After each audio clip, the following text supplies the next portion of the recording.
Hi guys, welcome back to the channel. You know what I really want right now? A peanut butter and jelly sandwich. But you know what you need for that? Bread. So we're gonna make some. It is the easiest. I feel like all bread recipes are super easy, at least mine are. But we're gonna make sandwich bread and literally 5 ingredients, and I'm sure you have them all. And you can freeze this bread once it's done. Oh my goodness. All right, let's make it. In the bowl of our stand mixer, we're gonna first add our water. This is 2 1/4 cups of just some warm water. You don't need a thermometer for it, but you definitely don't want it hot and you don't want it cold. Something you could easily bathe yourself in, like room temperature to warm water. Then I'm gonna add 1 packet of yeast. This is just the one that I happen to have. This is instant yeast, which is a little bit different than active dry. This instant yeast it's also called quick rise, rapid rise. It just means that it doesn't have to bloom in the water, but I always like to give it a head start. So I'm just gonna use 1 packet, and if you have a little container, then it's 2 1/4 teaspoon of yeast. Then to feed the yeast, we're gonna do 2 tablespoons of some sugar, 2 tablespoons of some oil. I'm just doing a little bit of olive oil. You could use vegetable, avocado, canola, whatever you have. Then we can start adding in our flour. I'm just gonna do 6 cups of all-purpose flour. Depending on the temperature of your house and the moisture and everything, you might need anywhere from 6 cups to 6 1/2 cups. So just keep an eye on it. And as my last video, you just want to scoop and shake your flour in to make sure you're not jam packing it, because then you're gonna have a super dense bread. Okay, this is number 2 before I lose count, so 6. All right, now we have everything in there. We're just gonna lower it down, lock it in place so it doesn't move, and then we're just gonna bring it together for about maybe 2 minutes, just until everything comes together, remembering to scrape down the sides of the bowl. And I know 6 cups sounds like a lot of flour, but it really isn't when you consider that this is gonna make 2 gigantic loaves of bread that are super puffy, have the nice little domed bread-like edges. It's gonna be great. Okay, it came together really nicely, but as always, scrape down the sides just to make sure, oh, there we go, losing our spatula, just to make sure everything is pretty well incorporated. It should not look dry and it should not look wet. Once our bread is done, then we're just gonna sprinkle a tiny bit of flour. Realistically, I probably wouldn't even need flour. I just wanna ensure no stickage. And of course, make sure your counters are clean, because the bread is gonna pick up anything that is on your counter. We're just going to dump this all out here. Then this really doesn't require much kneading, but you see there's like a few little spots that could use some love to help bring them together. So like 30 seconds of just like squishing it and smacking it down on the counter, and see how it's not sticky.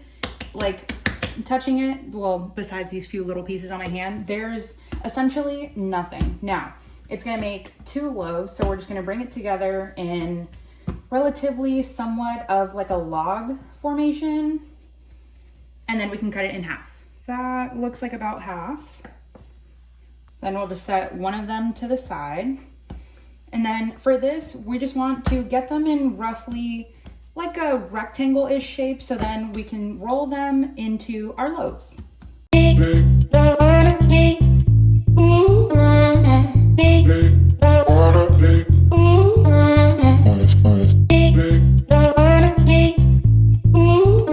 Okay, that looks pretty good. Took us about a minute. Now we're just going to roll it into, like if you were making cinnamon rolls, and it's somewhat even. This side is definitely a lot thicker than this other side.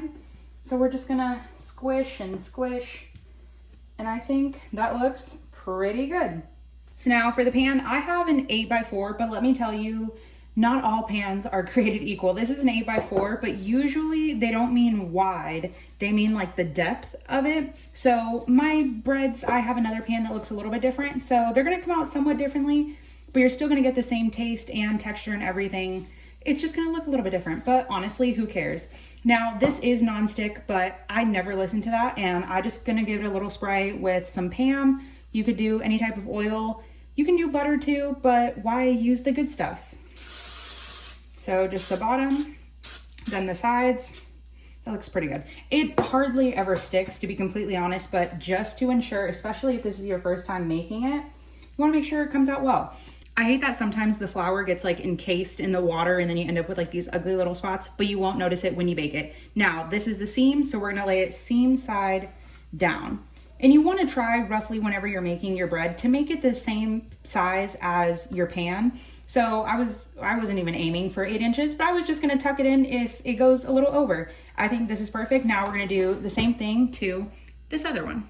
Then once you have both of your breads nice, see, look at this. This is like 2 inches high. This one is like an actual 4 inches high, but they're gonna work out fine. So we're gonna let these rest for about 1 to 2 hours. Like I said, depending on how warm or how cold, could take 2 hours. If it's cold in your house, could take 1 hour if it's warm. I'm gonna leave them right here on the counter and cover them with a kitchen towel and just let them chill. We'll be back in an hour.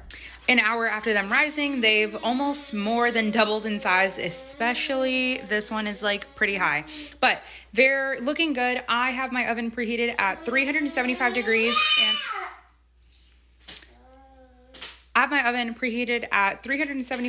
and we're gonna bake them from anywhere from 30 to 35 minutes. It's completely optional if you wanna just spray a little bit of oil on them or you wanna rub some oil just to get the top nice and brown, completely up to you. They baked for 35 minutes and I think they look perfect. Oh my goodness. Okay, so I flipped them out and now you wanna let them cool with any bread recipe, and especially something that you plan on like obviously slicing into like sandwich slices. You want to let it cool. I'm talking like minimum 30 minutes, but up to like an hour. That way your bread will actually stay together and it won't just crumble or mush together. It is gonna be perfect. So I'll see you guys back in an hour. I almost forgot to show you guys. I sliced into it. It is just the most like tender, soft bread ever. I'm serving mine with a ton of Kerrygold salted butter. Oh my goodness. Now, slice into it. If you want to freeze it, throw it all in the freezer. Just make sure you pre-slice and throw it in a bag. You do not need any pieces of parchment or anything in between, and it keeps for up to a year. Trust me, you need this. I'm so excited.